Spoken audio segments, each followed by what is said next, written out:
Good morning. Yeah, thank you for being here. Thank you for having me. Yeah, and it's great to be here. Everyone seems to have a Coke in their hand. You know, Coke, such an iconic brand. Thanks, Jay, and others for coming over, right? So, as introductions, Lynn, you want to go? Sure. Yeah. So I'm Lynne Moser. I work for the Coca-Cola Company. My role is the North America Director of eCommerce for Strategy and Innovation. Yeah, thank you. And I'm Sagar. We've been working with Coke, with Lynn's team for close to a year and a half now. And I think we're quite proud of what we've done with your team. And because most CPGs today struggle with what I call as precision at scale. And no better example than a forecasting problem where we help you guys do precision at scale, right? So proud of what we've been able to achieve together. Thank you for the excellent partnership along the way, and I think a great place to talk about it. Awesome. Yes. Well, and you guys have been just fabulous to work with, and hopefully I'll get a chance to share some of that today, but we're very, very lucky to have you on our journey with us. Yeah, Thank it's you. not me, it's all my team, so I get to just stand and do the moderator's job, but thanks to the team. Yeah, great. So, maybe we'll just tee it off. Coke, iconic brand. Which one's your favorite? Diet Coke. Diet Which I'm almost out of, but Diet Coke is a brand I had as part of one of my favorite brands before I even started to work at the company. It's the brand I look to for the morning pick-me-up and the afternoon refresh. So how about you? It's thumbs up. I have only two hands, so I've kept my thumbs up there. Thumbs up for people who don't know, it's a billion-dollar brand in the Coke portfolio. You get it only in India or in the Indian store in the US. And at its peak, it had an 85% market share. So, beat that. So, I mean, it just has a big cult following in India. So I love it. That's awesome. Yeah. That's one of the things I love working at Coke is everybody has kind of their special moment, their special brand, and it's it's a story that goes around the world. Yeah, it has a jingle called "Taste the Thunder." It just motivates me when I wake up in the morning. I'm like, okay, let's make it electric. That's awesome. Yeah, fantastic. So let's get into it, Lynn. It's been a great case. I think there'll be a few slides at the background, but I think most of it is me and her talking. So maybe, Lynn, let's set some context. What are the business challenges at the outset 1.5 years ago? Go back in time. What did it look like? Who was affected? I think the people would love to know. Yeah, so one of the reasons why we started working with you guys is we have been managing our digital business using traditional methods and models, and that was working just great for us until the pandemic hit, and not surprising anybody else, that stopped working for us. And we didn't really understand the changes in the consumer behavior patterns. Consumption changed a lot. A lot of the things that we were using to manage our business traditionally just were not helping us really understand how consumers now are purchasing in the digital space. So we went out in the marketplace to see who could help us figure that out, and you guys have been a great partner ever since. In our world anyway, managing the digital space, you think about how we serve the consumers in a traditional setting. It's about someone walking into the store, finding our product on the shelf, maybe seeing a circular ad, seeing a shelf display of some kind. And that is how we, invoke a purchase. But in the digital space, it's completely different. And the way consumers buy is completely different. And so we had to look at that business challenge much differently to figure out how we could better serve the needs of consumers, especially in this explosion of the pandemic era, which we never really planned for, obviously. Yeah.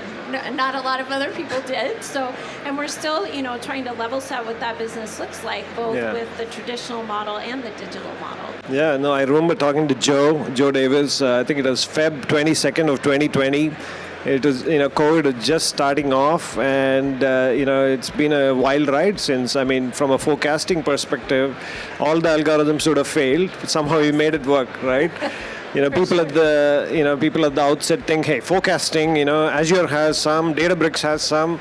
The forecasting must be simple, right? How is it? Why don't you tell us?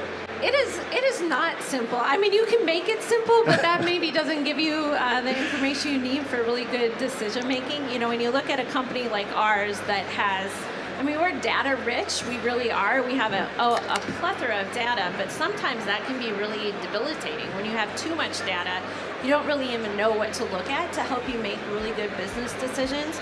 And then you add on the complexity of our company. If most people know, we've got the headquarters, and then we have wonderful franchisees around the world that help guide our business and grow our business. And you combine both of those things together, and we probably have one of the most complex business models on the planet. Trust me about that.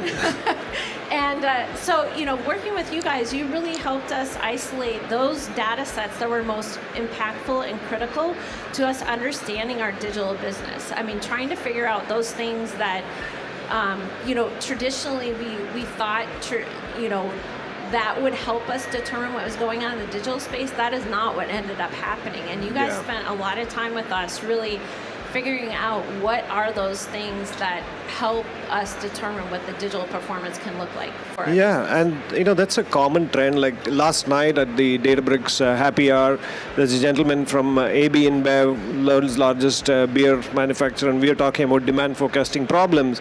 I think the common theme which resonated was, look, it's not about the best algorithm, but it's about all of those unique spots in your supply chain, in your distribution, and the kinks they throw up every now and then, and how do you adapt it? And in our journey too, right? We went through so many instances where it was not just the algorithm, and that's something Shub and the guys who started the company here believe that, look, Tredence, we're not just a data science and an algorithm company, right? We make it work in the last mile because we have folks like Jason and team who are ex-Coke, for example, and they understand the business in and out, and they make it work for you, right?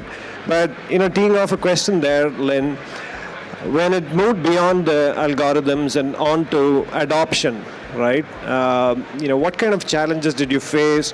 Any anecdotes, of mails being shot across? Oh, it's not working. How do you make this work? I would love to hear. Yeah, well, one thing that we've really been working hard at Coca-Cola is this idea about progress versus perfection. We're a 136-year-old brand. If you look across our history, a lot of what we've done is pilot, test, learn. And the marketplace is moving too fast for that. And so James Quincy really challenges all of us for this concept of iteration. And that is what we strive for, and we expect our business partners to do that with us. We're not looking for the perfect project to be launched every single time. We're looking for a project to be launched, to be iterated as we learn different things, and you guys really leaned in with us on that. I think about when we started this journey and what our goal looked like, and then how many times we iterated across the trajectory of this project has just been amazing. And there's a lot of things I could point to, but one of the things I will point to is just the disruption in the supply chain. I mean, it's been like a journey of whack-a-mole. Ingredients are fixed, then packaging is a problem, then shipping is a problem. And we could have just said, the forecast that we built, the process that we built, that's not going to work for where things are at now. And you guys leaned in with us and said, no, we can embrace this. We can learn from these different patterns and what's going on in the industry and figure out a way to measure it, to track it, to predict what things might happen when those situations arise.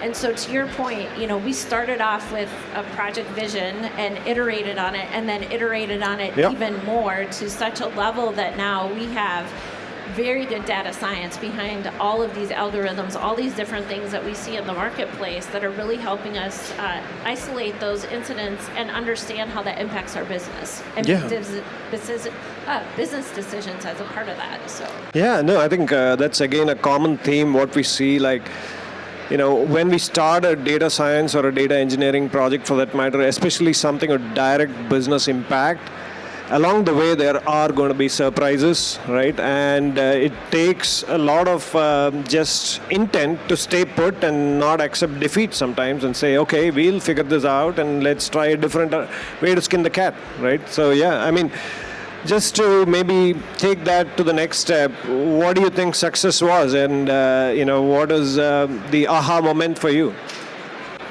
Wow, there's been a lot of aha moments in the project. I think probably the biggest aha moment I will point to is that you guys were very diligent in making sure that we spend a lot of time up front value stream mapping the entire process, understanding how the data flowed, understanding how product, how money, how decision making was done across the entire continuum. And going through that rigor requires a lot of patience. Right. But we learned a lot as a team. People on my team didn't know the entire business framework, the entire business model. And I think having that patience and rigor to go through that process collectively, your team, our team together, to really understand that, when we saw these issues arise that we needed to adjust and adapt to, it gave us that foundation and framework to really be able to do that quickly. We didn't have to go back then and do more discovery. Obviously, we had to learn a few more things along the way, but having that foundation and rigor really set the stage. And I think it also helped us when we were going through the process, having that credibility with all of those stakeholders that we had spent time with and really understanding their particular aspects of the business model, how they make decision making. That all helped when we had to come back and make different iterations to the project because different things had changed. The marketplace had changed, the customers had changed, and so had the consumers. So again, I think that's it's not easy to do because you want to get started, you want to have an output right away, but I think that really helps set the stage for us to move quicker, faster as we move through the journey. Yeah, fantastic. Just one question, as you spoke, came to my mind, if there's one thing you would do differently, what would that be? One thing I would do differently. If you were to start this all over again, go back 2 years and do it all over again. Well, I'd love to have a looking glass to see where we should sign up. But probably what I would do differently is just expand our stakeholder assessment. We did do a lot of rigor and met with a lot of people, but we probably should have had an even broader stakeholder. You start on this journey, you think forecasting. Well, forecasting it's really important, but gosh, it touches so many people. So many people, you don't even really think about it. Yeah. But if you were to pause and think about the output of the forecast and where that infiltrates in the organization, whether immediately or 2-3 iterations down the road or 2-3 different reports down the road, the impact is vast. And so we probably would have cast a wider net at the discovery phase just to make sure that we did not miss a constituent in the process. Now, your team did a great job. We made sure that we covered those bases down the road, but that'd probably be one thing that I would do differently because, it does impact every part of the business. Oh, fantastic. No, that's been a realization on our end as well. And one of the things we're doing this year as a company in terms of strategies, we are creating a design studio within Tredence, wherein, design as in design thinking, wherein, at ab initio, we want to cover some of these stakeholder assessments at greater detail, empathize with what really goes at each chain of that decision making, because it's never the algorithm which wins, right? It's a man and machine which has to make it work, and to get to the man, or the woman in that case, right? It takes some design thinking to do that. Well, hey, I think we're here, but where do we go from here? What are the next steps you think? Well, we have a great opportunity to take all of this data that we now have and kind of this data portfolio and pillar and bring it together with a lot of other different projects that we're leading in terms of data productivity, data information, and bringing that into one place to make much bigger, sounder business decisions. I mean, connecting all of this together in one space is going to help us move faster and quicker. So that's really the big opportunity, is not to have all of this data and information in a silo, but to integrate it and connect it across a variety of businesses. Yeah, fantastic. Well, thank you, Lynne. I think that was a short chat. Hope you all found it nice. And, Thank you. Thank you again. Thanks for making it here from Minnesota. Yes, thank you. Thanks for having me. And thank you for your team and everything that you guys do for us. Thank you. I appreciate it. Cool. Thank you.